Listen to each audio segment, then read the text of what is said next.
प्रदूषण का स्तर बहुत ज्यादा हाई है। प्रदूषण के मुद्दे पर चिट्ठी लिखेगी अब दिल्ली सरकार। एक बड़ी खबर मिल रही है, यूपी, हरियाणा, राजस्थान सरकार को चिट्ठी लिखने की तैयारी कर रही है दिल्ली की सरकार।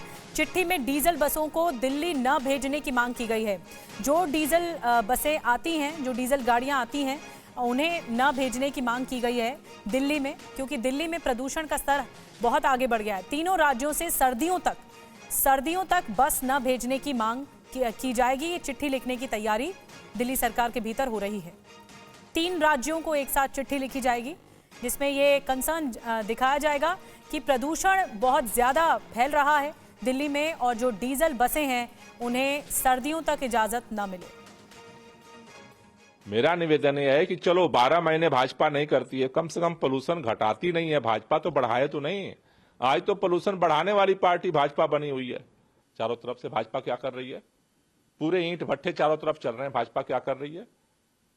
मेरा कहना है कि भारतीय जनता पार्टी के लोगों से कि नौटंकी बंद करके, आपकी 4 सरकारें, केंद्र सरकार, आप सोचो कि आप कह रहे हो इमरजेंसी आने वाली है। 1.5 महीने से मैं चिट्ठी लिख रहा हूं, एक बैठक बुला लीजिए प्लीज। कृत्रिम वर्षा के लिए एक परमिशन लेने के लिए एक चिट्ठी का जवाब नहीं देने को तैयार है भाजपा की सरकार। हम कर तो रहे हैं दिन रात, जितना हमारे हिस्से में है पोल्यूशन कम करने के लिए दिन रात काम कर रहे हैं और आगे भी करेंगे। तो यूपी, हरियाणा और राजस्थान, इन 3 राज्यों को अपील की जा रही है। अभी तो वर्बली की जा रही है, लेकिन चिट्ठी भी लिखेगी। और जितेंद्र भाटी हमें और ज्यादा जानकारी के साथ ज्वाइन कर चुके हैं। जितेंद्र, क्या बताया जा रहा है, कब तक लिखेगी दिल्ली की सरकार ये चिट्ठी तीनों राज्यों को? बिल्कुल, देखिए अभी 1 बजे बैठक है पर्यावरण मंत्री की तमाम अधिकारियों के साथ में कि जिस तरीके से ग्रैब 2 लगा है, क्योंकि AQI जो है बेहद खराब स्थिति में है, 300 को पार कर गया है। तो ऐसे में अधिकारियों के साथ में बैठक के बाद में ये उपाय जो है उसको लेकर के बात की जाएगी। साथ में दिल्ली सरकार का ये भी आरोप है कि आसपास में जो यूपी प्रशासित राज्य हैं, जहाँ यूपी की सरकारें हैं, बीजेपी की सरकारें हैं, मसलन उनमें भी कि दिल्ली में अंतर्राज्यीय बस अड्डे हैं, वहां से BS4 डीजल गाड़ियां आती हैं, और दिल्ली सरकार का ये कहना है कि उनकी जो खुद की बसें हैं वो तमाम बसें CNG पे हैं या इलेक्ट्रिक पर हैं। तो ऐसे में जब तक कि प्रदूषण की स्थिति ज्यादा है तो वहां से या तो इलेक्ट्रिक बसें आए या इन बसों को पे रोकथाम की जाए, इसको लेकर निवेदन किया गया है और उसके बाद में इसको लिखित चिट्ठी के तौर पर भी भेजा जाएगा। लेकिन देखिए, दिल्ली की आबोहवा लगातार खराब हो रही है, जिसको लेकर बीजेपी भी लगातार दिल्ली सरकार पर निशाना साध रही है। तो दूसरी तरफ उसका जवाब देते हुए जो आम आदमी पार्टी की सरकार है, उसका यह आरोप है कि इस प्रदूषण के लिए वो अकेले जिम्मेदार नहीं है।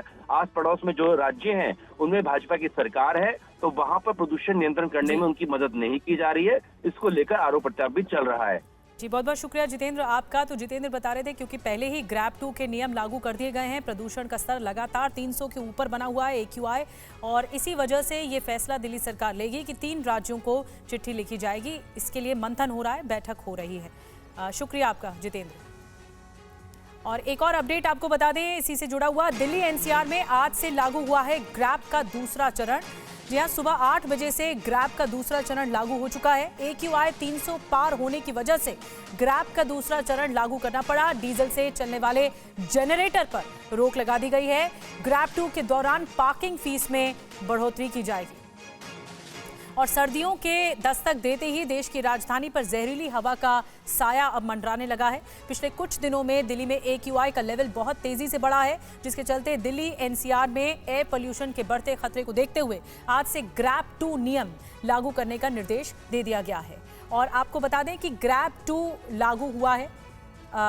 एक रिपोर्ट दिखाते हैं, फिर आपको बताएंगे कि क्या होता है ग्रैब फॉर्मूला। दिल्ली में प्रदूषण का स्तर लगातार बढ़ रहा है और आज की अगर मैं AQI की बात करूं तो 318 है आज का AQI लेवल दिल्ली का, यानी वेरी पुअर कैटेगरी में। तो 2 दिनों से लगातार 300 के पार जाने के बाद दिल्ली में ग्रैब 2 की पाबंदियां लागू कर दी गई हैं। लेकिन जो प्रदूषण का स्तर बढ़ने के बाद भी ये जो स्मोक टावर्स लगाए गए थे दिल्ली में, उनका हालात की अगर मैं बात करती हूँ तो मैं इस वक्त CP में हूँ और CP के इस स्मोक टावर को आपको दिखा रही हूँ कि इसकी क्या हालत है। तो आप देख रहे होंगे कि हर तरफ जिस तरह ये दिख रहा है, दूर दूर तक आपको लगेगा हर तरफ से घास उगी हुई है, क्योंकि ये स्मोक टावर जो है चल ही नहीं रहा है और लंबे समय से बंद है। इसलिए ये बिल्कुल अंदर तक आपको लगेगा कि जैसे खंडहर जैसे हालात हो गए हैं। इसके लिए भी दिल्ली सरकार केंद्र सरकार को जिम्मेदार ठहराती है और केंद्र सरकार जो है वो दिल्ली सरकार को इसके लिए जिम्मेदार बताती है कि गोपाल राय जो कि पर्यावरण मंत्री हैं वो लगातार जो डीपीसीसी के जो अध्यक्ष हैं उनको इसके लिए मानते हैं जिम्मेदार और वो कहते हैं कि उन्होंने पेमेंट नहीं जारी किया, जिसके बाद इसको बंद कर दिया गया। वही केंद्र सरकार जो है वो इसके लिए जो दिल्ली सरकार को जिम्मेदार बताती है। अभी पिछले 2 दिनों पहले भी यहाँ पर बीजेपी के प्रवक्ता पहुंचे थे और उन्होंने ये बंद स्मोक टावर दिखाते हुए बोला था कि ये टावर जो लगाया गया था वो इस उम्मीद से लगाया गया था कि दिल्ली की हवा जो है वो क्लीन होगी इससे, लेकिन अब उसके लिए उन्होंने बताया कि ये बंद पड़े हैं। तो अगर हम देखते हैं तो सच में ये पूरी तरह से बंद है ये स्मोक टावर। तो ये जो स्मोक टावर्स लगाए गए थे आखिर वो किस लिए लगे थे, क्या करोड़ों रुपए इस पर खर्च किया गया था, लेकिन नतीजा क्या है वो लोगों के सामने है। 300 के पार पहुंच चुका है दिल्ली का AQI लेवल और ये बंद पड़े हैं स्मोक टावर्स।